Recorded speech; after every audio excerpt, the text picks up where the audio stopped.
This is an M8 Circles question. It says A is a point 8 minus 6, B is a point minus 8, 6 are ends of the diameter AB, and it says what is the centre of the circle. Okay, if you just do a wee sketch of this just to show you what's going on here, you've got a circle and you've got a point here. We just draw an axis, and 8 minus 6 would be roughly here, and minus 8, 6 would be here. And if they're the ends of a diameter, the centre, so if that's a circle, if you can imagine a circle going through those two things, if they're the end of the diameter, well, you can see where the centre is, but I think you would need to show a wee bit of working out. So there's your A over here and your B, and the centre is clearly going to be the origin, but just show a wee bit of working out. Just say the centre is just the midpoint, so 8 plus minus 8, all divided by 2, and then what was the other one then? The y values were minus 6 plus 6, all divided by 2. 8 plus minus 8 is 0, divided by 2 is 0. Minus 6 plus 6 divided by 2 is 0 again. So that's what it's going to be. At GCSE M8, it's always going to be the centre of the circle is always going to be 0. Okay, what is the equation of this circle? So the length of the diameter, or the length of the radius, I should say, the radius is going to be the length from A to O. So I'm just going to write that down, the length from A to O. You could also have done the length AB and then divide by 2. That would work as well. But to find your length, we're just going to do, what was A? A was a 0.8 minus 6, so 8 minus 0. And then that gets squared, and then plus minus 6 minus 0, and that gets squared. And then that's just going to be 64 plus 36, square root of all that. And that's the square root of 100, which works out to be 10. So that's the length. That's the radius is 10 then. The equation of a circle is x squared plus y squared. X squared plus y squared equals r squared. So the equation is then x squared plus y squared is equal to 100 is what it's going to be.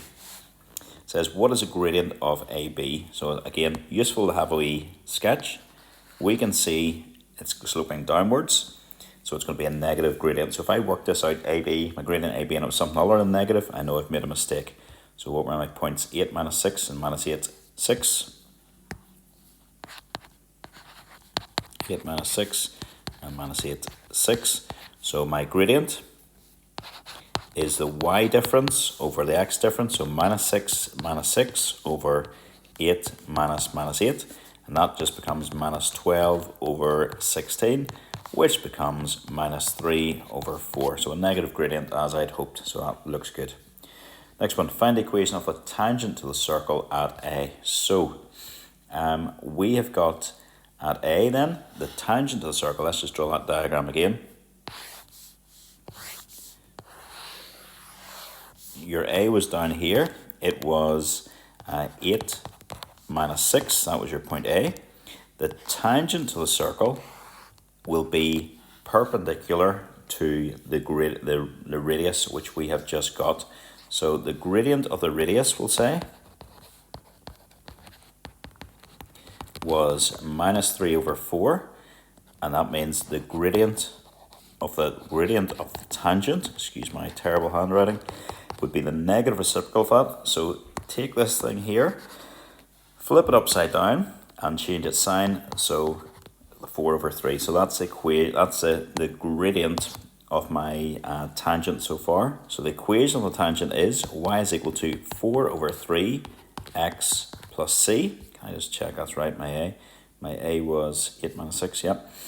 So then we're going to sub in that point. So just sub in 8 minus 6, and that's going to give you minus 6 is equal to 4 over 3 times 8, and then plus c.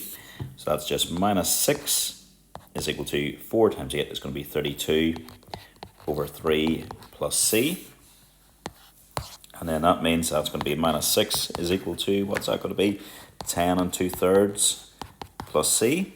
So that means minus 6 minus 10 and 2/3 plus is equal to your c, I should say, is equal to your c. So your c works out to be minus 16 and 2/3. So my equation is y is equal to 4 over 3 x minus 16 and 2/3. Hopefully that is right. Okay, next question, part E says, write down the equations of the two tangents to this circle which are parallel to the y-axis. Right, let's draw our diagram one more time. Right, we want the equations which are parallel to the y-axis. There's your y-axis highlighted. Okay, there's your y-axis, and we want the equations which are parallel. So we want the equation of this line and this line.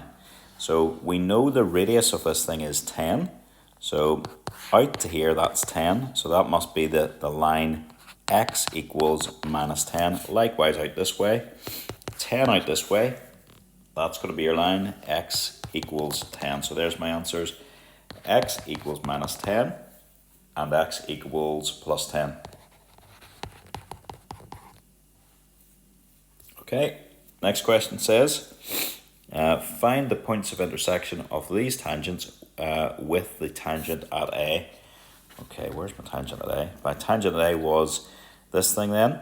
It was, there it was there, y equals 4 over 3x minus 16 and 2/3. Let's just write that down.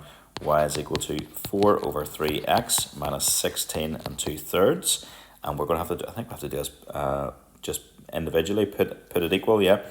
We're going to just find the points of intersection, just say when x equals minus 10, first of all, y is going to be equal to, so this is what I'm doing here, is putting it it equal to your x equals minus 10 tangent. So 4 over 3 times minus 10 and minus 16 and 2/3. So what's that going to be? That's going to be minus 40 over 3 minus 16 and 2/3. Let's make that a mixed number, might make it a wee bit easier for me. What's that going to be? Minus 13 and 1/3 minus 16 and 2/3. So minus 13 minus 16 would be minus 29. Minus 1/3 is minus 29 and 1/3 minus another 2/3 is minus 30. So the first one is minus 10 minus 30. And then just say when, so this is to see where it crosses the line x equals 10. Y then would be equal to 4 over 3 times plus 10 this time, minus 16 and 2/3. So that's y is equal to 40 over 3 minus 16 and 2/3. So similar sort of working out to the last one. That's going to be positive 13 and 1/3 then, minus 16 and 2/3. So what's that going to be? 13 minus 16. Let's just do that out. Lovely wee mixed number sum, just in case I don't know if this was non-calculator or what. But that's how you would do this. So 13 minus 16 would be minus 3. 1/3 minus 2/3 would be minus 1/3. So minus 3 minus another third then would be just minus 3 and 1/3. So my answer then is 10 and minus 3 and 1/3. And that's us done.